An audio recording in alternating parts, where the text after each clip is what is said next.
नमस्कार, नियोजन competition cracker channel में आपका स्वागत है। उत्तराखंड की 13 जिलों के महत्वपूर्ण खबरों के साथ एक बार फिर आपके सामने उपस्थित है। देखते हैं आज की महत्वपूर्ण खबरें। नई दिल्ली, ट्रंप ने वाहनों पर टैरिफ थोपा। सीबीएसई डमी स्कूल के छात्रों को बोर्ड परीक्षा से करेगा बाहर। उत्तराखंड में अवैध मदरसों पर और होगी सख्ती, धामी। बार एसोसिएशन की मांग पर मुख्य न्यायाधीश ने दिया आश्वासन, जस्टिस वर्मा के तबादले के फैसले पर होगा विचार। देहरादून, राजभवन निजी विश्वविद्यालय संशोधन बिल पर सख्त। ऋषिकेश घोटाले की जांच के लिए फिर एम्स से पहुंची सीबीआई टीम। उत्तराखंड के सभी अस्पतालों में मिलेगा बेहतर इलाज, सीएम। मेडिकल कॉलेजों की संविदा फैकल्टी का वेतन बढ़ेगा, रावत। कर्ण विहार नकली नोट रखने के 2 दोषी लोगों को 7 साल की सजा। श्रीनगर में स्मार्ट मीटर लगने हुए शुरू। उत्तर काशी पंचकोशी वरुणा यात्रा में श्रद्धालु उमड़े। नई ठहरी प्राकृतिक आपदा प्रबंधन भिलांगना ब्लॉक के 19 गांवों के 162 परिवारों को किया गया विस्थापन। पौड़ी में पर्यावरण मित्रों का 1 दिन का वेतन रोका। नई ठहरी में युगल प्रतियोगिता में अमित और राजीव बने चैंपियन। रुद्रप्रयाग में बड़मा महोत्सव में गढ़वाली जौनसारी गीतों की रही धूम। श्रीनगर में एनआईटी के उत्कृष्ट छात्रों का किया गया सम्मान। देहरादून, 4 धाम यात्रा से पहले यात्री जरूर करा ले स्वास्थ्य प्रशिक्षण। देहरादून, अब धामों में कपड़े के बैग में ही मिलेगा प्रसाद। हरिद्वार में सरकारी भूमि पर बना धार्मिक स्थल किया ध्वस्त। सिटकुल से आने की हिम्मतपुर की सड़क बनेगी 3 करोड़ से। हरिद्वार में पशु तस्करों से पुलिस की मुठभेड़, 1 हुआ गिरफ्तार। हरिद्वार में पीएचडी की प्रवेश परीक्षा कराई जाने की उठाई गई मांग। रुड़की में उत्कृष्ट कार्य करने वाली 15 कार्यकर्ता किए गए सम्मानित। देहरादून में मदरसों के खिलाफ चल रही कार्रवाई रोकने की मांग, कांग्रेस। देहरादून में एसएसपी कार्यालय पर व्यापारियों ने किया प्रदर्शन। रामनगर में युवती से छेड़छाड़, धर्म परिवर्तन के दबाव का लगाया आरोप। हल्द्वानी में स्कूलों की मनमानी पर अफसरों ने नहीं खोला मुंह। चंपावत में छात्र संघ अध्यक्ष ने कॉलेज भवन में खुद को किया बंद। गंगोली हाट में चारा पत्ती लेने गई 2 महिलाएं गिरी, हुई घायल। देवथल के पूर्व सैनिक वीरांगनाएं सैनिक बोल्ड शिफ्ट होने से परेशान। अल्मोड़ा के कछार देवी में कब्जे को लेकर तोड़फोड़ और हुआ बवाल। अल्मोड़ा की कोसी और सहायक नदियों पर संकट। बागेश्वर पुलिस ने 9 डंपर के सीज, चाबी कराई जमा। बागेश्वर में अग्निकुंड से गोमती पुल तक सड़क बनाने की उठाई मांग। धौलछिना में बेलवाल के लोगों ने जंगली जानवरों से निजात की उठाई मांग। रानीखेत स्वतंत्रता सेनानी भी शराब विरोध की मुहिम से जुड़े। धनिया में धौला देवी के लोगों को एक्सरे की सुविधाएं मांग। सालदेव में सड़क का काम शुरू न होने पर ठेकेदार पर होगी कार्रवाई।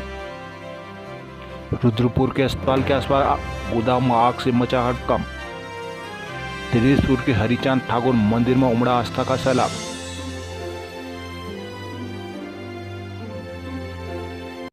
मुख्यमंत्री पुष्कर सिंह धामी ने कहा कि उत्तराखंड में अवैध मदरसों के खिलाफ सख्त कार्रवाई की जाएगी। उन्होंने कहा कि इस मामले में सत्यापन अभियान को तेज करने के साथ फंडिंग के सोर्स का भी पता लगाने के निर्देश दिए गए। गुरुवार को दून मेडिकल कॉलेज में आयोजित कार्यक्रम के बाद मीडिया कर्मियों से बात करते हुए धामी ने कहा कि देवभूमि के स्वरूप को बचाए रखना हमारी जिम्मेदारी है। उन्होंने कहा कि राज्य में अवैध रूप से यौन पहचान छुपाकर रहने वाले लोगों के खिलाफ भी सत्यापन अभियान चलाया जाएगा। ऐसे लोगों से सख्ती से निपटारा किया जाएगा। मुख्यमंत्री ने कहा कि राज्य में कानून के साथ जीना सबकी आदत में आना चाहिए और यह सुनिश्चित कराया जाएगा। मुख्यमंत्री ने अवैध मदरसों पर हुई कार्रवाई के मामले में कांग्रेस नेता को प्रतिक्रिया में कहा कि कांग्रेस के नेता सिर्फ मीडिया में बने रहने के स्तरों के बयान जारी करते हैं।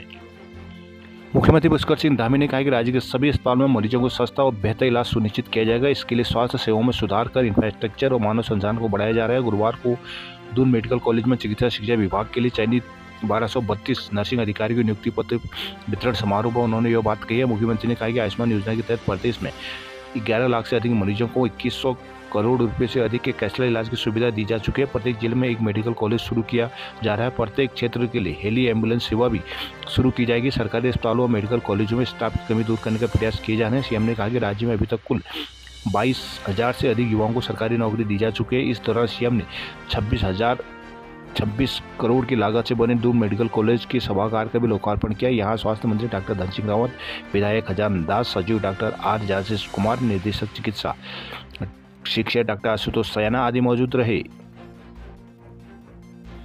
हल्द्वानी जमरानी बांध के प्रभावितों के पुनर्वास की जगह तय हो गई है। इसके लिए बनाए गए मास्टर प्लान को शासन की मंजूरी मिल गई है। अब इसके अनुसार ही निर्धारित की गई जगहों पर ग्रामीणों को बसाया जाएगा। मास्टर प्लान के अनुसार उन्हें कृषि भूमि और भवन निर्माण के भूखंड दिए जाने के साथ ही जरूरी सुविधाओं का भी विकास किया जाएगा। पेयजल और सिंचाई की जरूरत को पूरा करने के लिए गोला नदी के अपर स्ट्रीम में जमरानी बांध बनाए जाने की प्रक्रिया तेज गति से की जा रही है। यहाँ डूब क्षेत्र से पहले लोगों को किच्चा के नजदीक प्राग फार्म में बसाया जाना है, जिसके लिए विभाग ने मास्टर प्लान तैयार कर मंजूरी के लिए शासन को भेजा है। उत्तराखंड शासन के कार्यालय मुख्य नगर एवं ग्रामीण नियोजक की कमेटी ने मूल्यांकन के बाद इसे मंजूरी दे दी है। अब जल्द ही पुनर्वास की कार्रवाई को शुरू कर डूब क्षेत्र को खाली करा दिया जाएगा। हल्द्वानी शहर के निजी स्कूलों में इन दिनों प्रवेश की प्रक्रिया चल रही है। स्कूलों की मनमानी से विभाग परेशान है। कोई दबे मुंह से फीस तो कोई ट्रांसपोर्ट शुल्क का विरोध कर रहा है। इन सबको लेकर गुरुवार को शिक्षा विभाग ने प्रशासन और निजी स्कूल संचालकों की बैठक यूनिवर्सल सीनियर सेकेंडरी स्कूल में बुलाई थी, जिसमें RTE स्कूल संचालन की प्रक्रिया को लेकर बात हुई। नियम भी बताए गए थे, पर किसी भी अधिकारी ने स्कूल संचालकों से यह नहीं पूछा कि आखिर वह शुल्क बढ़ोतरी क्यों कर रहे हैं। स्कूल में ट्रांसपोर्ट, ड्रेस और 3 माह की फीस एक साथ लेने के लिए वह अभिभावकों पर दबाव क्यों बना रहे। इन सभी अफसरों ने खामोशी ओढ़ ली, बस सबने नियमों से रहकर काम करने की बात कही है। बैठक में city magistrate SP Vajpayee, SDM Paritosh Verma, प्रभारी जिला शिक्षा अधिकारी प्रारंभिक पुष्कर लाल टमटा, खंड शिक्षा अधिकारी तारा सिंह मौजूद है। हालांकि बैठक में प्रतिष्ठित स्कूल के संचालक शामिल नहीं हुए।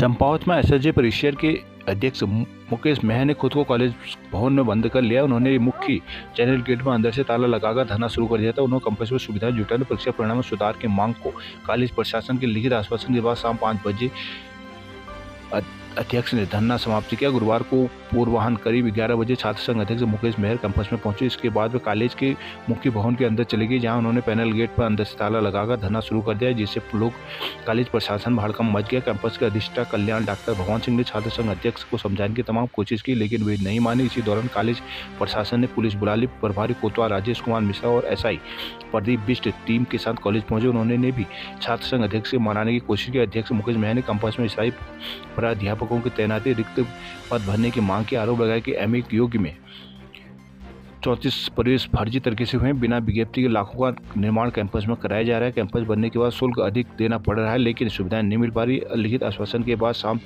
5 बजे अध्यक्ष ने धरना समाप्त किया। इस दौरान मनीष मेहर, दीपक भट्ट, अंशुल जोशी ने भी आंदोलन को समर्थन किया है। पिथौरागढ़ के डीडीहाट में जिला सैनिक कल्याण और पुनर्वास कार्यालय खुलना कुछ लोगों के लिए राहत साबित हुआ तो कुछ के लिए मुसीबत। देवस्थल तहसील के हजारों लोग सैनिक बोर्ड डीडीहाट शिफ्ट होने से परेशान हैं। उनका कहना है कि अब उन्हें कामकाज के लिए जिला मुख्यालय के सापेक्ष दोगुनी दूरी तय करनी पड़ेगी। उन्हें इससे धन का तो नुकसान होगा ही, साथ ही समय भी बर्बाद होगा। जनपद में दिसंबर 2024 तक एकमात्र जिला सैनिक कल्याण पुनर्वास कार्यालय जिला मुख्यालय में था। जनवरी 2025 में डीडीहाट में भी सैनिक बोर्ड संचालित किया जा रहा है। भूतपूर्व सैनिक संगठन अध्यक्ष शंकर सामंत बताते हैं कि डीडीहाट में सैनिक बोर्ड का कामकाज शुरू होने के बाद कुछ क्षेत्रों को जिला मुख्यालय से डीडीहाट सैनिक बोर्ड में शिफ्ट कर दिया गया। देवस्थल तहसील का पूरा क्षेत्र भी डीडीहाट में शिफ्ट हो गया, यानी कि अब सेना से जुड़े देवस्थल के सैनिक, पूर्व सैनिक, वीरांगनाएं एवं आश्रितों को अपने कामकाज के लिए डीडीहाट ही जाना पड़ेगा। सामंत बताते हैं कि देवस्थल से जिला मुख्यालय की दूरी 24 किलोमीटर है, जबकि डीडीहाट 50 किलोमीटर दूर है। जिला मुख्यालय में नियमित टैक्सी वाहन आवाजाही करते हैं, लेकिन डीडीहाट के लिए देवस्थल से टैक्सियों का संचालन ना के बराबर होने से एकमात्र बुकिंग ही एकमात्र विकल्प है। बताया कि सैनिक बोर्ड डीडीहाट शिफ्ट होने से लोगों के लिए कामकाज कराना मुसीबत बन गया। पूर्व सैनिक संगठन ने शासन प्रशासन जनहित को देखते हुए देवस्थल तहसील के लोगों का सैनिक बोर्ड वापस पिथौरागढ़ ही किए जाने की मांग की है।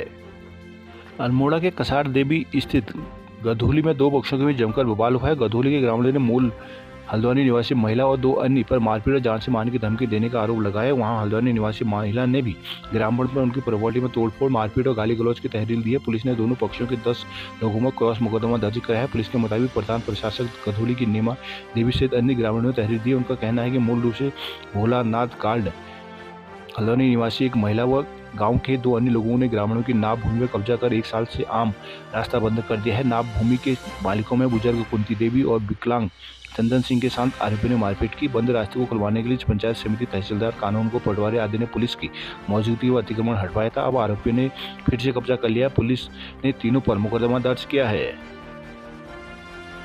अल्मोड़ा के नदियों, जलधाराओं और जल स्रोतों का जल स्तर लगातार घट रहा है। कोसी और उसके सहायक नदियों की लंबाई 183.5 किलोमीटर तक कम हो गई है। नदी के रिचार्ज जोनों को संरक्षित करने के लिए प्रयास करने की जरूरत है। यह बात गुरुवार को हुए कार्यक्रम में वैज्ञानिकों और विशेषज्ञों ने की है। गुरुवार को नगर के एक होटल में ग्रीन हिल ट्रस्ट और जिला गंगा सुरक्षा समिति की ओर से जल पर चर्चा का तीसरा कार्यक्रम होता है। कार्यक्रम में वैज्ञानिकों और विशेषज्ञों की ओर से जल संरक्षण पर विचार रखे गए। विशेषज्ञों ने घटते जल स्तर, सूखती जलधाराओं और जल स्रोत पर चिंता जताई। कहा कि जल स्रोतों और जलधाराओं को बचाने के प्रयास करने की जरूरत है। जल स्रोतों को जलधाराओं के पुनर्जन्म के लिए विस्तृत कार्य योजना प्रस्तुत की गई। मुख्य वक्ता एसएसजी परिषद के भूगोल विभागाध्यक्ष प्रोफेसर जे.एस. रावत ने नदियों और जलधाराओं की घट रही लंबाई की जानकारी दी। कहा कि पहले कोसी उसकी सहायक नदियों की लंबाई 225 किलोमीटर हुआ करती थी, लेकिन अब वह घटकर 41.5 किलोमीटर रह गई। वही बलटोटी गदेरी की लंबाई 445 किलोमीटर थी, जो अब मात्र 1 किलोमीटर ही रह गई है। कहा कि नदियों और जलधाराओं के रिचार्ज जोनों पर कार्य करने की जरूरत है ताकि इन्हें संरक्षित किया जा सके।